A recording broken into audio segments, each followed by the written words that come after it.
we're looking around, and I'm like, I have no idea what I'm looking for. I'm looking at the surface of the water, and I'm a salmon steelheader. I mean, I can see a tree here, and it looks like there's some rock points over there, but outside of that, I have no idea what I'm seeing. And I turn on the Hummingbird Finder, and I immediately, with 360 imaging, see everything around me in just incredible clarity. And again, one of my favorite moments of the show is I'm looking at this, and I go, that's a fish. And I look down, and I look up, and I make a cast, and the fish is on.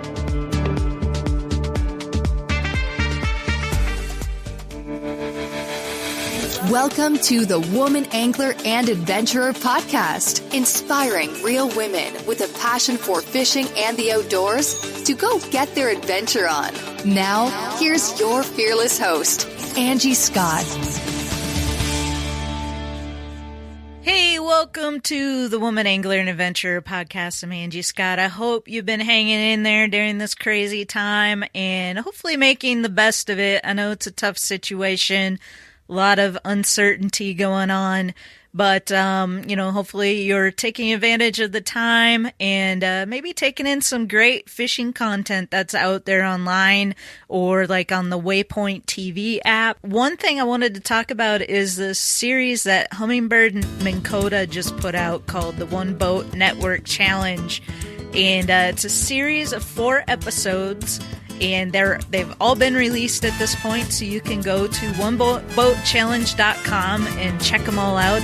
They're also up on Minnkota's YouTube page. But this week on the Woman Angler and Adventurer podcast, I'm going to be talking with one of the contestants from this show, Nichole Lewis, a.k.a. Bad Ash. So I got to get a sneak peek of this new series at the Bassmaster Classic in Birmingham. It's a pretty cool show. It's very fast-paced. The episodes seem like they fly by, a lot of action, and it's an interesting concept demonstrating the advantages of this Hummingbird Minnkota One-Boat Network, which includes the Mega 360 imaging, Ultrix Minnkota trolling motor, and the Talon shallow water anchors. So to have a system like that, you're definitely going to have an advantage. But it was fun because Ashley is a salmon and steelhead guide. She's not a bass angler.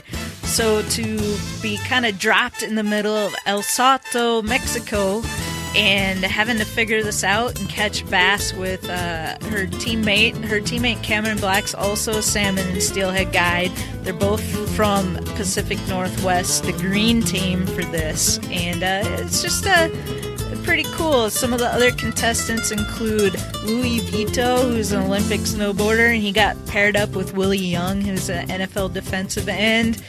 And we've got saltwater anglers from Florida, Charlie Breitenbach and Seth Funt. And then Tyler Anderson, you might have seen him on YouTube, and Michael Roy. And they're the Bass and Striper Angler team. So anyway, super fun show. Go check it out. And I hope you enjoyed my interview with Ashley. She's also got some really exciting stuff coming up that you're definitely going to want to hear about. So sit back and enjoy.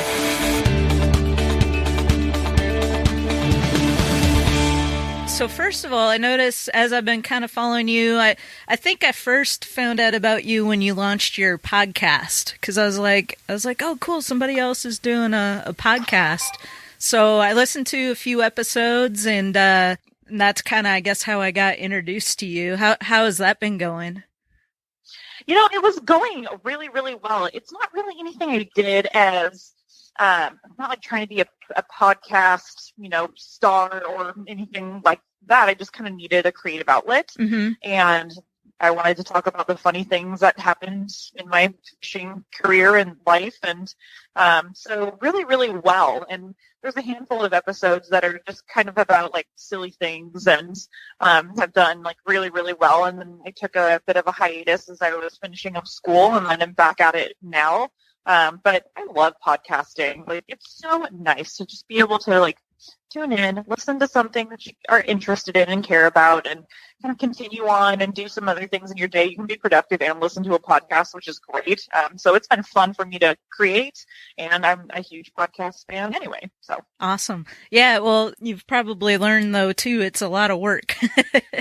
Absolutely. Some people don't realize, you think it's just as simple as hitting record and uploading, and, and you can make it that easy, but I think if you want to put out a really good show that, people enjoy listening to, you got to put a little more work into it on the back end, and then you got to think about SEO and all that kind of stuff that people don't realize you got to do on the behind the scenes kind of thing. So kudos to you for doing the podcast. Thanks, I appreciate it. I think the podcasting scene is really blowing up right now, and I'm a fan as well. So, especially during this crazy time that we're in, it's been nice because I listen to a lot of business podcasts and stuff, and so a lot of the people that I listen to are now addressing all the issues, that are going on right now, and it's kind of nice to have that as a resource. You're like, okay, I'm not alone in this. Yeah, it's a way to, kind of keep you connected to things outside of your own home, which we desperately need right now. So I think podcasts are more, as relevant as they've ever been, and maybe more. Right. Yeah, I agree 100%. And then I saw not too long ago, I think are you doing something with takemefishing.org now? Yeah, so I got hooked up with the Take Me Fishing organization was it a month and a half ago? Man, this year, weeks feel like months this year. And we got together in Florida with a handful of other women angler influencers, and did a little bit of work and had some really exciting discussions and a panel at the Miami Boat Show around getting women involved in the fishing industry, keeping women involved in the fishing industry, some of the barriers, what's going really well, what isn't going really well. So since then, I've kind of stayed in touch with them, and current times have all sorts of things derailed, and I certainly intend on, strengthening that relationship as we all work harder to get women involved in this industry, in angling and beyond. Yep. It's been great to have RBFF and takemefishing.org as a resource, especially for women, because they've been such a force in, trying to promote and get more women involved in the sport. So, we've worked with them as well, and hope to do more in the future too. And they're just a great, group of people to work with. Yeah, absolutely. I saw some of the photos from the Miami Boat Show event, and that looked like a lot of fun. It was a blast. I'd never been to Miami either, so I was in all sorts of heaven. Cool. Well, so then I guess not too long after that was the Bassmaster Classic down in Birmingham. And had you been to any classics prior to that? No, I'd never even been to a bass tournament before. Oh, wow. I had no idea what I was getting myself into, let alone going to the Bassmaster Classic. And boy, did I learn. What did I learn? But there's this other, section of the fishing industry, and it is big. Yeah, it's huge, and I think it just gets bigger and bigger and bigger every year. Some of these, these bass anglers, they're becoming these huge personalities that have incredible followings. It's just crazy to watch. And last year, so this year was my second Bassmaster Classic. Last year was the first time, and I felt like you. I had no idea. Yeah, what an amazing platform for these anglers, too. And so,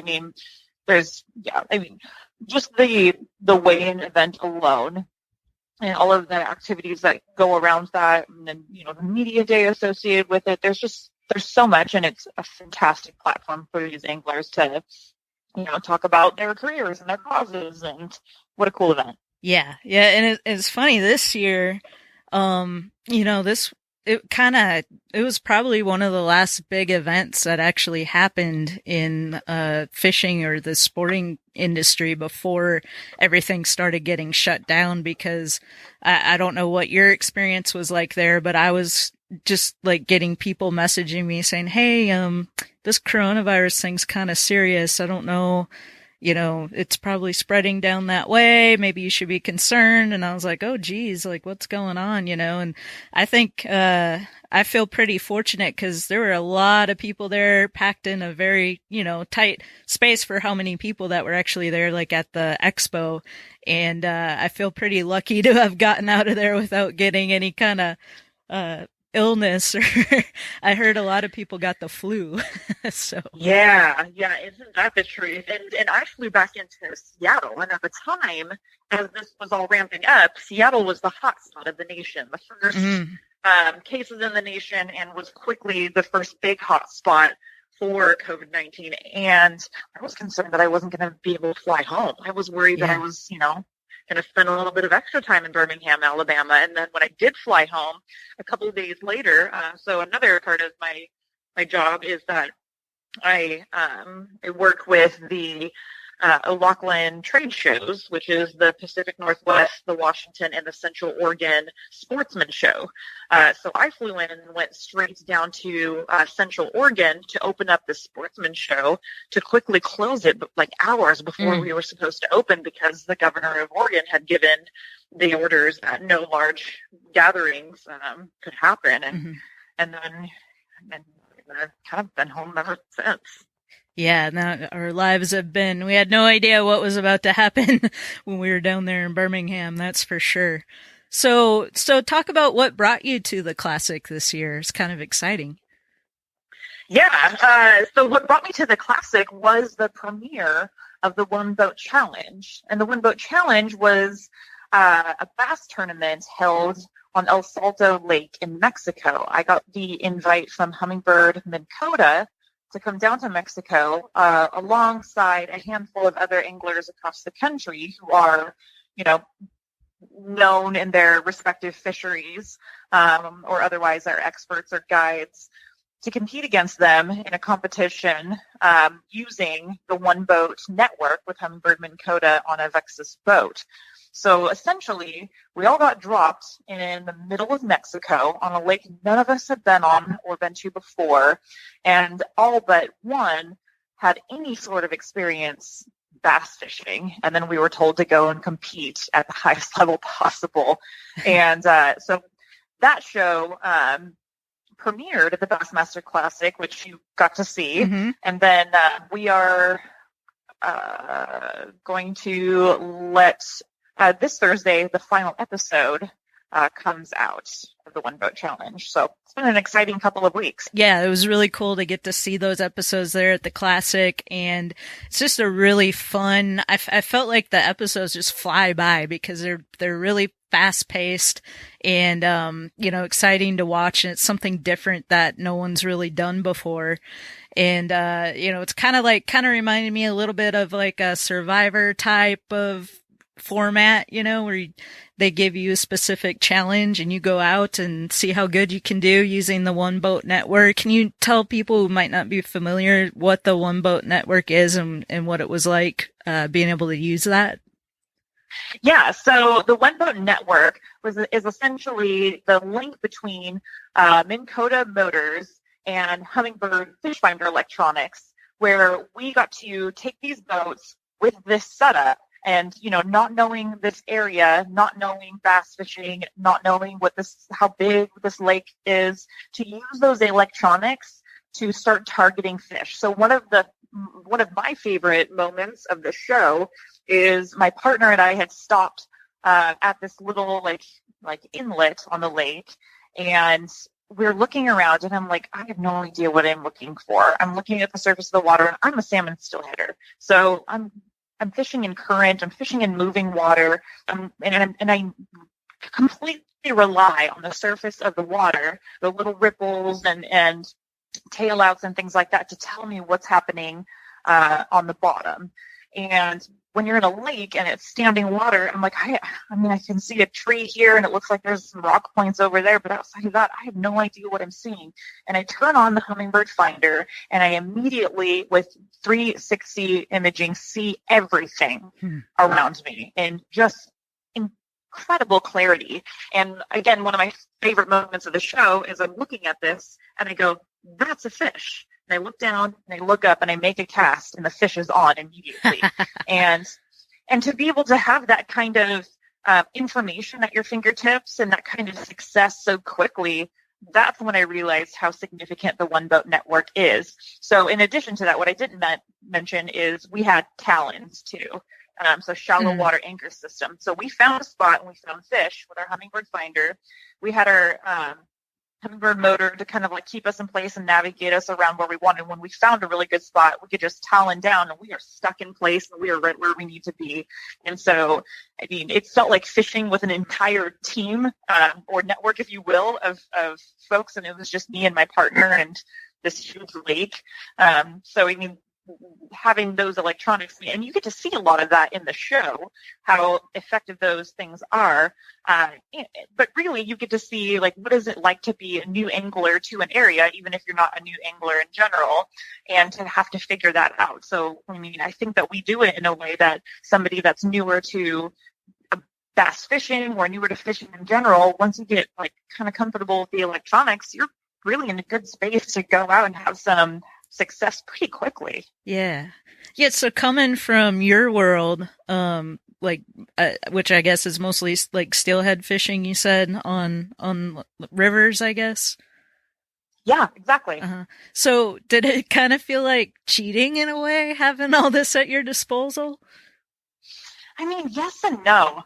So, I mean, I'm a steelhead fisher, and I fish in the Pacific Northwest, and I fish in the rainforest. It's the only rainforest in the lower 48. So everything is like big trees, big water, very lush and dense forest, and anadromous fish. So our fish spend part of their time in freshwater and majority of their time in the saltwater. So they come in, come up river, they spawn, and, you know, the life cycle continues. They either die or go back out to the ocean, and that's kind of what happens. But once those fish hit the fresh water, they're generally not a fish that's like super interested in feeding all of the time. You really have to be keyed into like how far into the season you are, what your conditions are like. There's a lot that goes into it.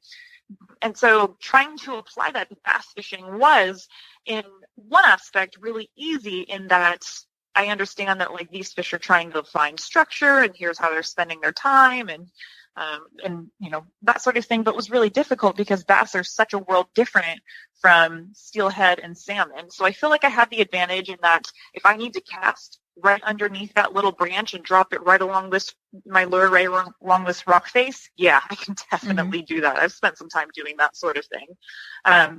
But when it comes to like trying to like pattern fish and figure out their behaviors, it's not a fish that I'm familiar with. And that was completely a challenge. And so being thrown into that situation, but also that added layer and pressure of competition. And my competition wasn't just, you know, some folks that, you know, thought they'd try bass fishing one day. We're talking about like former NFL player Willie Young Jr. We're talking about saltwater captains like Seth Hunt out of Florida. We're talking about like another salmon steelhead guy, Cameron Black out of the Northwest, like fishing sensation, Tyler Anderson, real fishing, and then a striped bass captain, Mike Roy, and, you know, Louis Vito, who is an Olympic snowboarder. Like, these people are not afraid of some competition, and they're all very competent people. So that added layer of competition and having to figure it out, it was a challenge, and I really had to rely on those electronics and my, you know, the foundation that I have in fishing to carry me through that. Yeah. Yeah, well, I highly recommend everyone go check that out if you haven't already. I imagine, so as we're recording this episode will probably come out in a couple weeks, so the final episode will already have been released, but I imagine those are going to be up indefinitely for people to go back and watch, right? Yeah, absolutely. And the place that you want to watch it is oneboatchallenge.com. So, because you can see them all there, and you can enter to win the One-Boat Network. So if you go in, you can enter to win that, and someone will be picked to receive that entire setup like we use on the show. So definitely go check it out there. I think another place you can see it is YouTube from Minnkota. If you check out their channel and subscribe to it, the episodes are all there as well. Yeah, so if you're somewhere and you're maybe not able to get out and fish right now, or you're just bored, being quarantined at home, why wouldn't you go check it out? It's great entertainment, super fun. You might learn something, and heck, you might win that awesome One-Boat Network. That would be amazing. I hear no downside to doing this. Yeah, so, exactly. Go watch. So what's the reception been like? That people, I imagine your friends and family and followers have been checking this out. What kind of feedback have you been getting on it so far? So I think some of my favorite pieces of it is they love seeing, this person that they've supported for years, like go off and do some of these really exciting things. What I've learned from this is how intensely loyal and committed people are to like this sense of like region. So in these episodes, we're all on different colored boats, and the whole like hashtag go green team, hashtag go red boat, things like that kicked off pretty darn fast. And what was like, hey, Ashley and Cameron versus Willie and Louie versus, Tyler and Mike turned into the Florida people versus, the NFL, the athletes boat versus the Pacific Northwest. It turned into like this more regional sort of deal. And it was really fun seeing people get behind like, oh, they'll never be able to take down anglers from the Pacific Northwest. Like, oh, these Florida guys, they've got it. Like, it was interesting seeing people like rally behind their fisheries, their region. So that's been some of the most fun for me to watch people really get into it. Yeah, that's cool.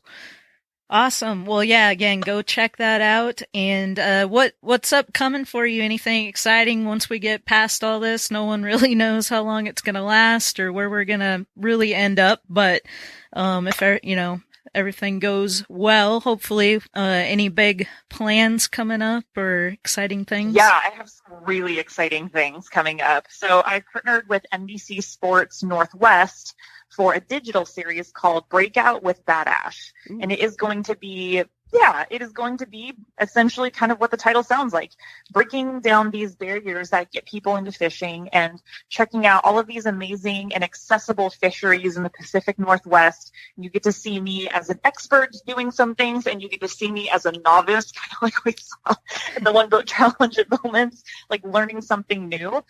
So that's going to be something that launches later this spring. So that's one thing really exciting coming up.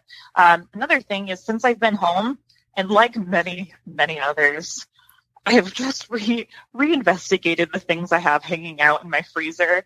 And my YouTube channel has been super active lately with how to cook up some of those things that we have in the freezer. As outdoors people, we have lots of fish and game, that we've collected over the year. And so one of my videos was how to cook my favorite riverside shore lunch with a little cooker, like a little cooker that you would pack around. I have a little charbroil one with a cedar plank and a little piece of steelhead on it. So my favorite recipe for how I do that. And another like super quick and easy way to make smoked steelhead or salmon. So I've been, turning it up in the kitchen and sharing a lot of those really great recipes. And again, approachable and things that, folks that might be more afraid to work with fish or try, cooking with salmon or steelhead, super approachable, even if you've not done it before. So that is living on my YouTube channel, Bad Ash Outdoors. Awesome. We'll share that link in our show notes, as well as other links where people can follow you. I imagine Facebook and Instagram are two big places for you. Yeah, on both of those, Facebook and Instagram. I guess there's more of these now. And TikTok, and what's another one? I'm on Twitter. Yeah, on all of those, same thing, at Bad Ash Outdoors. Awesome. Hard to keep up with all those sometimes, isn't it? Yeah. I'm like, what am I on? Where are these things going? I've tried out TikTok a couple of times. I know that's kind of where it's at right now, but I just haven't been able to get too into it yet. But it's pretty fun. It's easy to get lost just watching the silliest videos on it too. So it's a rabbit hole I try not to go down too often, but it's a blast. Right. Well, awesome. I'm going to go to your YouTube channel and check out some of those videos, and we got to do what we can do during this time, so I'm glad you're not just sitting around like probably some people are doing. You're just making the best of it, and that sounds like fun, and the NBC thing, that's super exciting. I hope we get to check that out. I don't know. I guess it airs regionally, I imagine. It does air regionally, but if you go to the NBC Sports Northwest website, anyone can see it there. Ooh, cool. Awesome. All right. Well, we'll definitely check that out when those come out. And just, great having you on the show finally. And hopefully we'll have you back on again. Sounds like you've got a lot going on, so I'm sure we'll need to catch up at some point. That sounds wonderful. Thank you so much for having me, and stay safe, stay healthy. All right, you too. Thank you.